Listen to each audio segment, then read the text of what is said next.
The Declaration of Independence is one of America's most important and iconic documents. Let's take a look at its words to understand its meaning.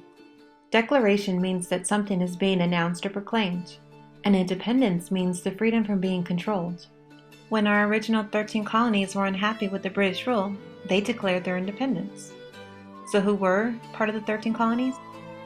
Well, they consisted of the states New Hampshire, Rhode Island, Massachusetts, Connecticut, New Jersey, Delaware, Maryland, New York, Pennsylvania, Virginia, North Carolina, South Carolina, and Georgia.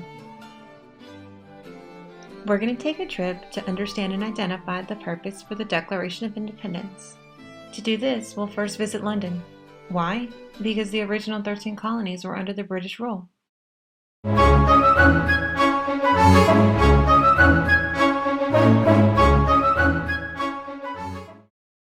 Welcome to 1760s London.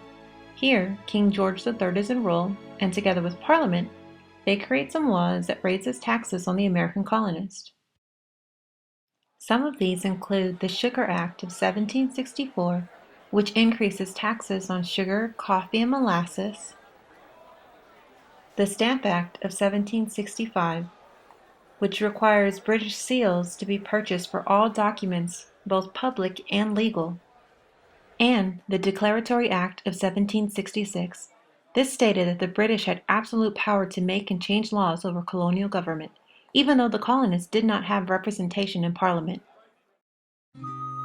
How do you think the colonists might have felt with these new laws in place? What predictions do you make?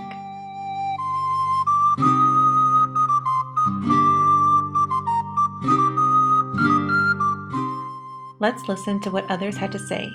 Those that are in London right now are the politicians Ben Franklin and Edmund Burke. Then we will travel to the 13 colonies to listen to John Dickinson, a local resident, and Samuel Adams. Our buying your manufactured goods depends very much on our affection for you. Pride will induce Americans like me to wear our old clothes. And when we buy new clothes, they will be made by us. What are we doing with our constant insisting on taxing the Americans? We're not getting any revenue from them. Instead, we're pushing them to disorder and disobedience. You can wade up to your eyes in blood and you'll be back where you started, with no revenue. We make money from trade, not taxes. Let the Americans tax themselves.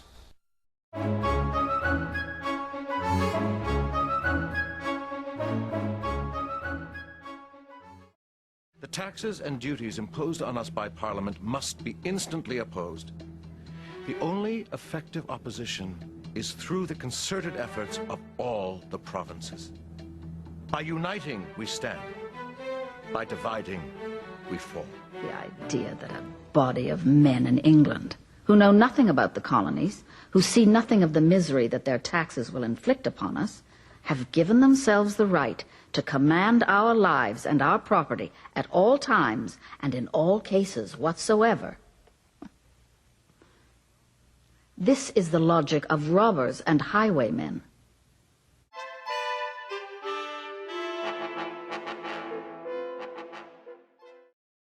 I am no friend of riots and tumults. But when people are oppressed, when their rights are infringed upon, when arbitrary rulers are put over them, when government is secret, the people become alarmed. If they have any spirit of freedom, they'll fight for their liberties, and they're justified in doing so. Let's make some more predictions. How do you think the colonists might have acted with these new laws in place? You've heard how they felt. What do you think they did?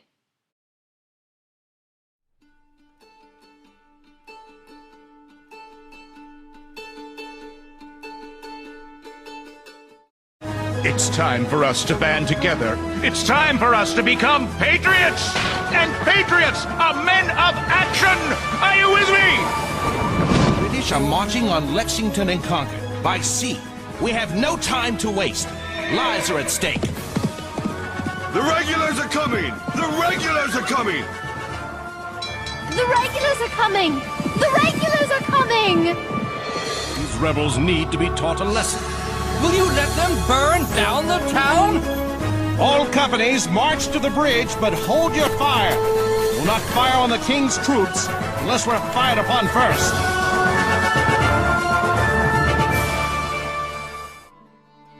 The Battle of Lexington and Concord sparked the Revolution. George Washington said the first blood was spilled in this dispute with Great Britain. 77 local volunteers, who were military responders, faced off with the British. 8 Minutemen lost their lives. Another 10 were wounded. These colonial rebels had only injured 2 of the British soldiers. Nearly 300 years later, a memorial was dedicated to those men who opposed the British. The picture seen below is of John Parker. He was a colonial farmer, mechanic, and also a soldier who commanded the Lexington militia.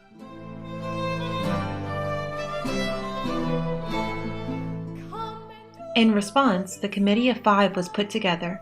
This included John Adams, Roger Sherman, Benjamin Franklin, Robert R. Livingston, and Thomas Jefferson. We will follow these men to Pennsylvania to what is known as Independence Hall. This is where they drafted the Declaration of Independence.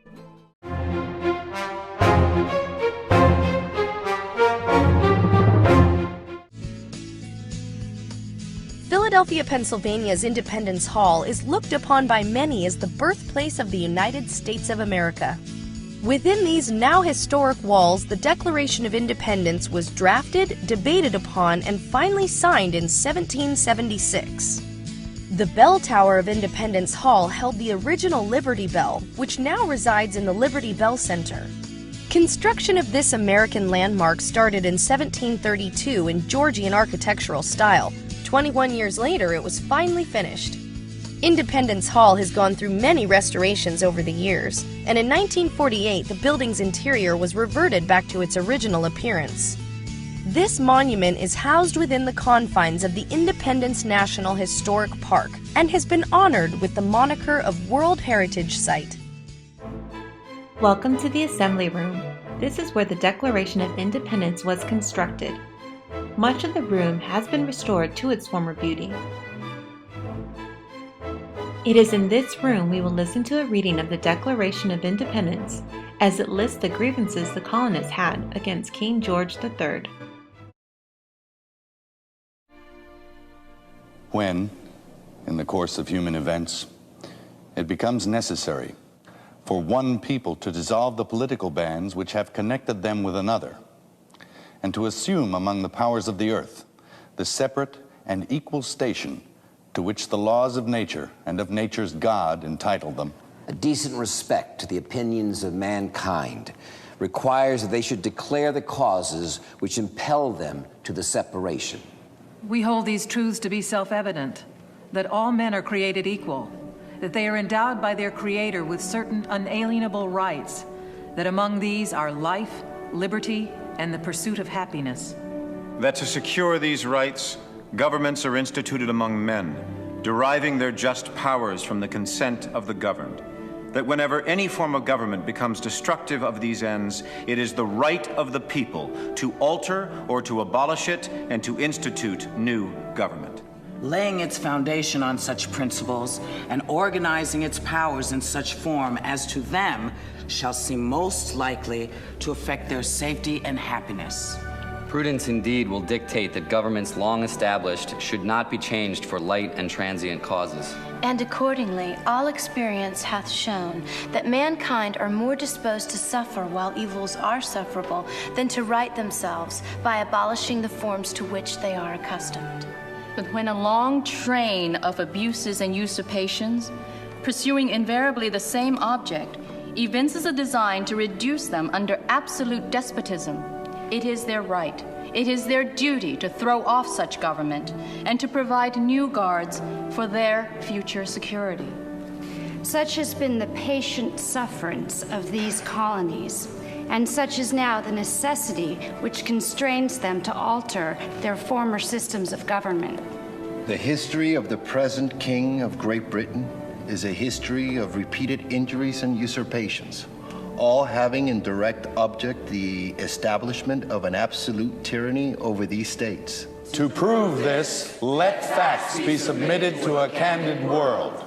He has refused his assent to laws the most wholesome and necessary for the public good. He has forbidden his governors to pass laws of immediate and pressing importance, unless suspended in their operation till his assent should be obtained. And when so suspended, he has utterly neglected to attend to them. He has refused to pass other laws for the accommodation of large districts of people unless those people would relinquish the right of representation in the legislature, a right inestimable to them and formidable only to tyrants. He has called together legislative bodies at places unusual, uncomfortable, and distant from the depository of their public records for the sole purpose of fatiguing them into compliance with his measures. He has dissolved representative houses repeatedly for opposing with manly firmness his invasions on the rights of the people. He has refused for a long time after such dissolutions to cause others to be elected, whereby the legislative powers, incapable of annihilation, have returned to the people at large for their exercise, the state remaining in the meantime exposed to all the dangers of invasion from without and convulsions within. He has endeavored to prevent the population of these states, for that purpose obstructing the laws for naturalization of foreigners, refusing to pass others to encourage their migrations hither, and raising the conditions of new appropriations of lands. He has obstructed the administration of justice by refusing his assent to laws for establishing judiciary powers. He has made judges dependent on his will alone for the tenure of their offices and the amount and payment of their salaries. He has erected a multitude of new offices and sent hither swarms of officers to harass our people and eat out their substance. He has kept among us in times of peace standing armies without the consent of our legislatures. He has affected to render the military independent of and superior to the civil power. He has combined with others to subject us to a jurisdiction foreign to our Constitution and unacknowledged by our laws, giving his assent to their acts of pretended legislation.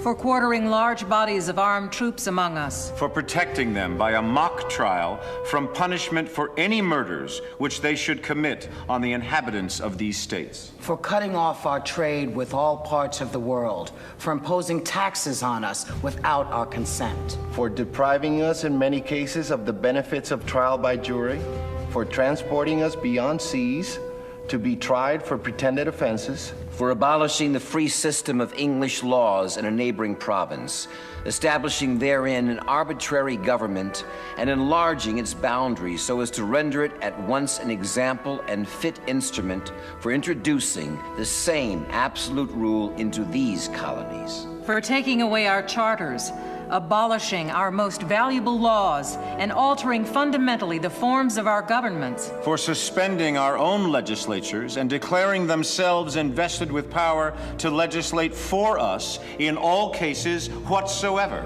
He has abdicated government here by declaring us out of his protection and waging war against us. He has plundered our seas, ravaged our coasts, burnt our towns, and destroyed the lives of our people. He is, at this time, transporting large armies of foreign mercenaries to complete the works of death, desolation, and tyranny, already begun with circumstances of cruelty and perfidy, scarcely paralleled in the most barbarous ages, and totally unworthy of the head of a civilized nation. He has constrained our fellow citizens taken captive on the high seas to bear arms against their country, to become the executioners of their friends and brethren, or to fall themselves by their hands. He has excited domestic insurrections amongst us, and has endeavored to bring on the inhabitants of our frontiers, the merciless Indian savages whose known rule of warfare is an undistinguished destruction of all ages,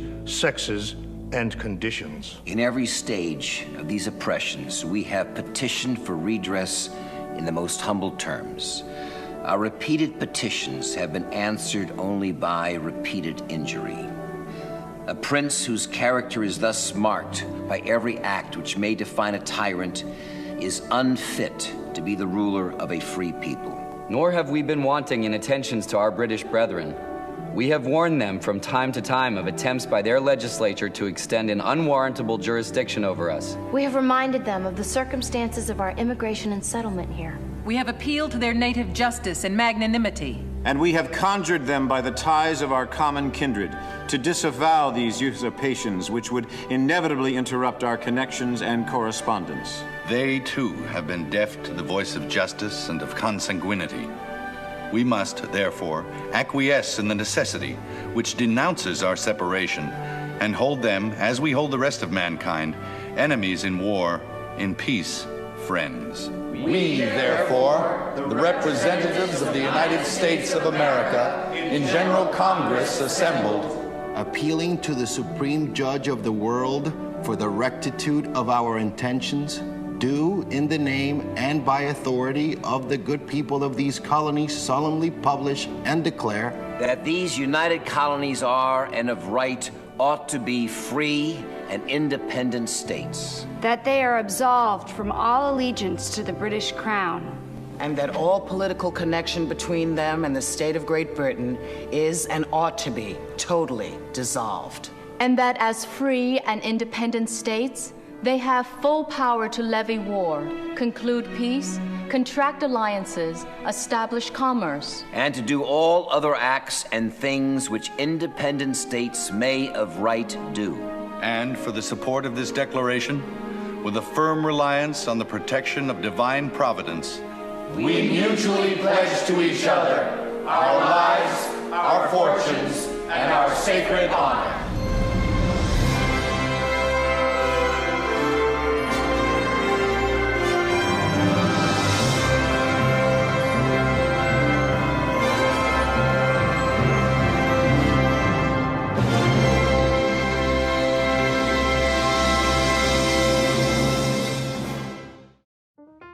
This concludes our field trip. Thank you for joining.